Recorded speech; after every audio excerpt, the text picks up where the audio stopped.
Mayong adlaw mga kapatid. For today's video, karong adlaw uban ni ninyo kay moadto mi sa isla. Ug nag-standby sa mi diri kadali kay mayroon kaming hinihintay na isang babae. Ug sa wala nagtagal at hindi nagdudugay, dumating na si ma'am. Ug ang masasabi ko lamang ay maganda talaga. Pero hindi na ako madaling matintal dahil may tiger ako na naghihintay doon. Gwapa na, buutan, maldita na naay pagka-tiger, pero maalaga. Tindaw ko. Siyempre namang yun tayo amigo na naay pagka-gentleman. Balik ko na yun ang mata pag makakita ang chicks sining mamanga. Napaiyang pinaingo na, be careful ma'am. Kuhit-kuhit ginagmay. Charles Malapaw, patay gyud ka sa imong uyab. At ayan yung tamaga, grabe gyud ka gentleman yung tawhana. Pero patay ka unya paghuli nimo. Ug lagi sa wala madugay nakasakay naman si ma'am kay gialalayan man sa atong barkada na buraos na gentleman na si Sakyo na si Charles Malapaw. Automatic, larga na ta. Pero diring dapitan na wad ang gyud kog tingog kay hadlok gyud kog ayo sak balod da perti pagkadadaghan pagkadadag kuay na pigpegoy. Ug paghuman niya na kay mahadlok kog ingnon ko nilagbayot ni tungtung gyud ko sa tumoy sa pambut. Mikanta kog every night in my dreams I say yo, I pair yo.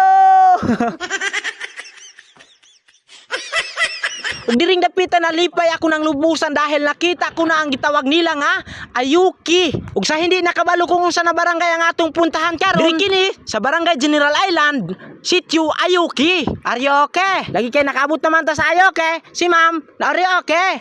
Nalipay na si ma'am kay naka-smile kay safety ang among biyahe. Salamat kaayo. Ug mao kini ang atong binyo karon. Ayuki Elementary School. Ug nakalimot man ako, hindi man ako nakadamdam na hindi para pala ako kumain. Ayun, nagugutom ako. Kaya ang ginawa ko, nagtanong ako sa nangutana kung asay tindahan diri para makabili ako ng pagkain ko. Pero wala ko magdahom na ang atong ipangutana.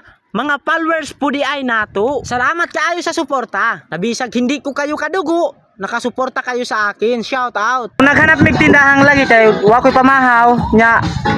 Wa pud yung kabalo nga diri na sok-sok sa mga dagat napat pud jay tay mga followers diri ah. So, tuwa sila. Sigoy ikaw. Sigoy tayo. Idol. Tapos mga followers diri dapit sa Ayuki. Sok naman ni diri na sa dagat na pamanday tay mga followers diri ah. Ug sa laktod na pagka-istorya, nakita ko ang tindahan at nakabili ako ng pagkain at kumain ako. Ug maulagi na ganhin na ta sa dagat kay naghamay mga tao na mga mangingisda diri ah. Ug nagtingin ako sa ilang mga kuha ng mga isda. At etong si Idol may nakita siyang isda kaya hinuli niya at dinakop niya ng mabuti para hindi daw makawala. Hindi katulad sayo na nasa iyo na pinakawalan mo pa. At eto na nga, nahuli na nga niya at binigyan tayo ng isda. Ug mauna, gihawakan ko ug giampingan kog mabuti. Dahil mahadlok ako na baka makawala pa at dili ko mahibayan, isang araw pagising ko, may mahal na pala siyang iba. Tistingid jud, mapatay jud na ako kamo na pigpampegoy kayo. Thank you for watching na kay niabot na ta sa pag-ibig no isda raman unta ang akong gidakop diri. Bye-bye.